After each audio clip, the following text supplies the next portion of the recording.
2011 में लोन में मां के द्वारा खरीदे घर के आधे हिस्से के साथ ही विधानसभा द्वारा दी जा रही सैलरी को किया अटैच।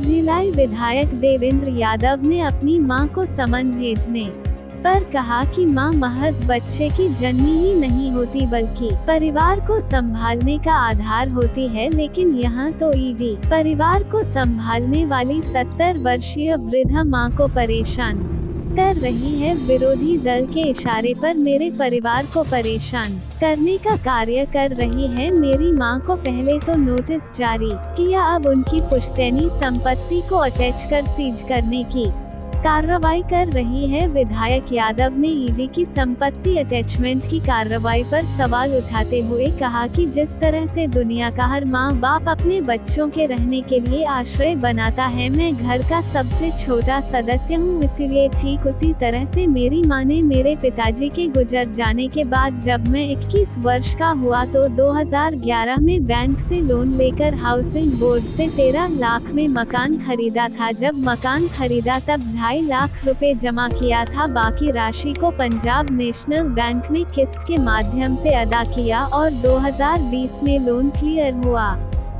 जिसका पूरा रिकॉर्ड है। इसके बावजूद मेरी वृद्धा मां को समन जारी कर परेशान कर दिया है। ये बातें आज प्रेस कॉन्फ्रेंस में विधायक देवेंद्र यादव ने कहा। सोशल मीडिया के माध्यम से जानकारी मिला था, ट्विटर अकाउंट के माध्यम से जानकारी मिला था कि ईडी के द्वारा मेरी संपत्ति अटैच की गई है।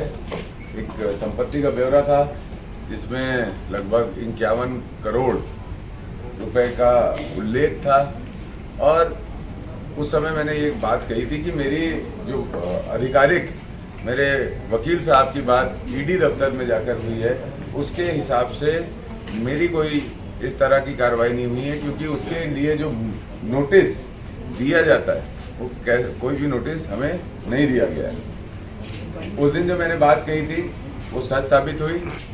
कल दोपहर में ईडी के दफ्तर से एक नोटिस मेरे पास आया जिसको मैंने रिसीव किया। और दूसरी बात जो मैंने कही थी कि भाई ये एक भ्रम फैलाने की कोशिश की जा रही है, वो उसकी भी सत्यता आई।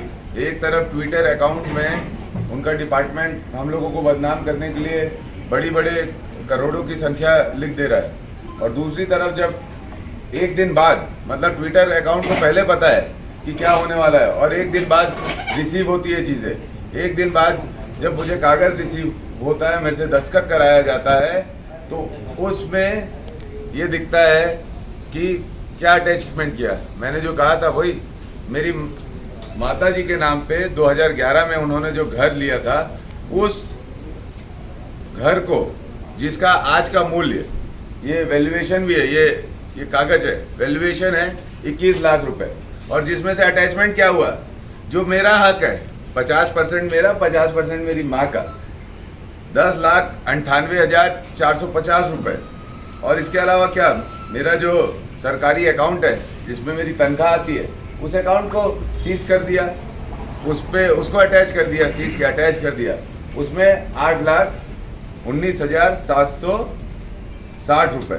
तो कुल जो मुझसे मेरी जो संपत्ति अटैच की गई है वो 19,18,210 रुपये की है। 19,18,210 रुपये की है। तो कहने की बात यह है कि इस तरीके से जो ईडी का दुरुपयोग हो रहा है, भारतीय जनता पार्टी जो कांग्रेस पार्टी को, सरकार को बदनाम करने की कोशिश कर रही है, ये साफ प्रतीत होता है।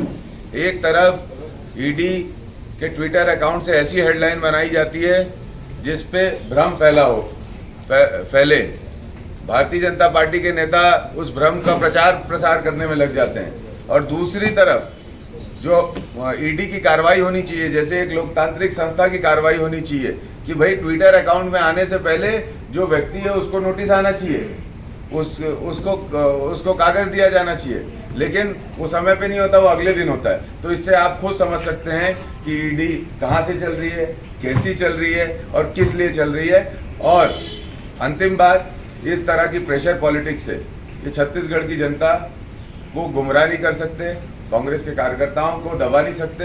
हम लोग हमारे मिशन में आगे बढ़े। देखिए, ऐसा है, 2011 में मेरी माँ ने मेरे एक मकान खरीदा था, जो मकान लोन पर खरीदा था 2011 में। उस समय उसकी कीमत लगभग 13 लाख थी और वो मेरी माँ के घर को अटैच किया गया है, जो 2011 का घर है। और उसकी आज की डेट में जो ईडी वैल्यूएशन दे रही है वो लगभग 22 लाख रुपए है उसका।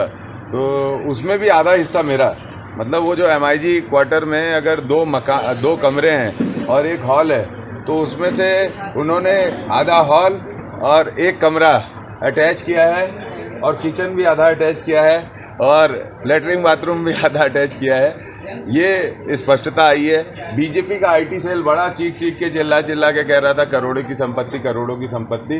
तो ये जो बीजेपी का IT सेल ईडी का भी IT सेल चलाने लग गया है, इस पर मुझे आपत्ति है, क्योंकि ईडी के अधिकारी ट्विटर पे ट्वीट 2 दिन पहले कर देते हैं, नोटिस 1 दिन बाद आता है कि क्या हो रहा है। तो कहीं ना कहीं ये इससे समझ में आता है कि बीजेपी का IT सेल और ट्विटर का हैंडल, ये दोनों ही बीजेपी के कार्यकर्ताओं द्वारा चलाया जा रहा है। ट्विटर हैंडल ईडी का, क्योंकि वो पहले से सूचित हो जाता है जो कार्रवाई होती नहीं है। मुझे ये नोटिस कल दोपहर में रिसीव हुआ 4 बजे और उसकी तस्वीरें और वीडियो भी है मेरे पास जब ये मुझे रिसीव हुआ। लेकिन इसका उल्लेख बीजेपी के IT सेल में 1 दिन पहले हो गया, ईडी के ट्विटर अकाउंट में 1 दिन पहले हो गया। विधायक की सैलरी और भत्ते तो सरकारी खाते से आते हैं, इस पर अटैच करने की क्या कारण? अब कुछ इनको मिला नहीं। मैंने तो पहले ही कहा था कि हमारे पास कुछ है ही नहीं, तो ये हमको कैसे डरा देंगे। जो मेरी सैलरी अकाउंट है, जिससे मेरा घर के काम और मेरा व्यक्तिगत जो भी जीवन है वो चलता है, वो सैलरी का अकाउंट भी इन्होंने अटैच कर लिया। उसमें भी जो पैसे थे उसको अभी होल्ड कर दिया इन लोगों ने, लगभग 8 लाख रुपए थे उसमें। मैं श्रीकांत दास, कैमरामैन अमित के साथ BKD न्यूज़ भिलाई, ध्रुव।